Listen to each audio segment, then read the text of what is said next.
Hello guys, may hapon guys no. Nalang ko i-share sa inyo guys no. About sa akong motor guys, MIUI 125 is so 5 years na siya guys. Niabot yun ang panahon nga mga igit siya og bahin guys. So one time nga nagadto mi sa Big Rock, naglaag mi dito uban sa akong asawa. Pag-abot na mo dito, parking na. Kaya nag-video-video. Sa dihang pag-una ko sa akong yawi sa akong motor, dili na siya mo-andar guys kay nagsiga ang check engine. Tapos wala po ko'y alam kung unsa to nga trouble. So akong gi-prevailing na lang ako guys. Bada dito sa ubos. Dili na siya mo-andar pag-abot sa ubos. So nagtulura ako sa akong motor paingon sa kanayan guys.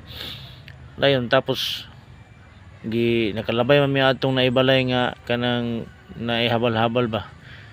So ako tay pasakay akong asawa dito kay para makauna siya uli diri sa mua.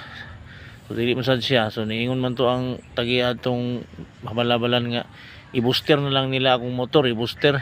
So gi-booster na guys. Akong asawa dito siya ni sakay, XTG man yung motor. So ako lugar akong muna na ng booster na hadlok kay ko guys kay ang iyahang ligid siyang abante diri na duol sa kong tuhod. So pag abot na mo sa City Pool, so bahada man ingon tong batanon nga hunong sa dawkol kay tistingin nagpaandar kol. So niandar man akong motor ibalik sa kay akong asawa sa ako. So kitong nagbooster gitagaan ako 100. So tuloy-tuloy na mi diri abot diri sa balay. So parking na ko diri akong gi-start igid siya mo start kay musiga tong iyang check engine. So pagkaugma lugar sa buntag Sabado akong crank akong i-warm up siya, gipaandan ako siya, niandar siya, nawala man tong check engine. So naulian siya guys. So, taman sa Domingo okay na iyang kuan mo, start na siya ana. So pagka Lunes nibalik iyang sakit guys, nisiga siya check engine. So akong gi-search na ko sa YouTube guys ang error katong kay ningon man sila nga ihapon kung pila ka blink nga hinay ug pila ka blink nga paspas. So ni kuan man gyud siya error 46 man siya. So ang nakabutang dito sa error code kay charging katong charging line abnormal.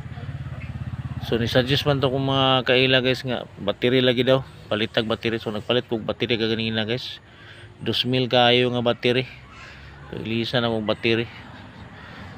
So, duda gihapon ko guys nga dili gyud ang battery ang guba kay mo siga pa man gihapon yan check engine. So nagadto ko sa mekaniko.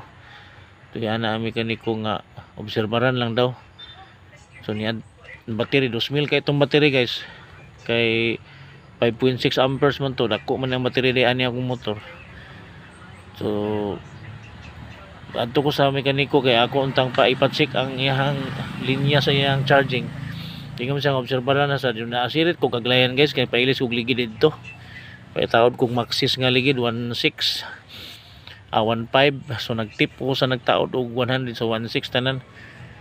So balik na ko dire, paspas na kay kong dagan kay sada na kay dagan sa kong motor kay pag ko na ba yung ligid. Pag-abot diya sa diyang pag-abot sa sumpong nito karbito na yan sakit guys. Siga kiblat-kiblat na po. So di na mo andar, di na problemahan ako. So akong center stand pawayan ako kaya matataw na akong mga 10 minutes akong ipa-andar siya di larga na po ko. Taman na po ko wapo ko kaabot gid diri sa mo sa kalasong guys sa sunwan na ko taman na palong na po sa so ako na lang yung gibaklay guys. Gibaklay na ko paingon diri sa balay. So di mi ko kahimutan guys. Niadto na sa balik ko sa mekaniko guys akong gitulod akong motor. Gibaklay na ko dito paingon.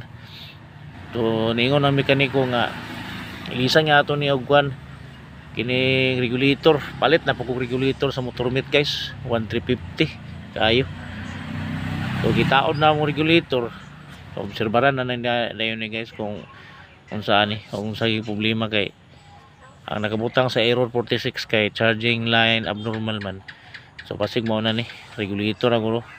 So dako ko gasto karon guys kay sunan kag 2,000 plus 16 plus 1,350 then hatag ko libor sa nagtawag sa regulator 150. sat ang kwarta guys. So okay ra kay at least nailisan siya, nabaguhan siya. So sa 5 ka tuig nga serbisyo sa motor nangay sa bahin guys. So thank you for watching.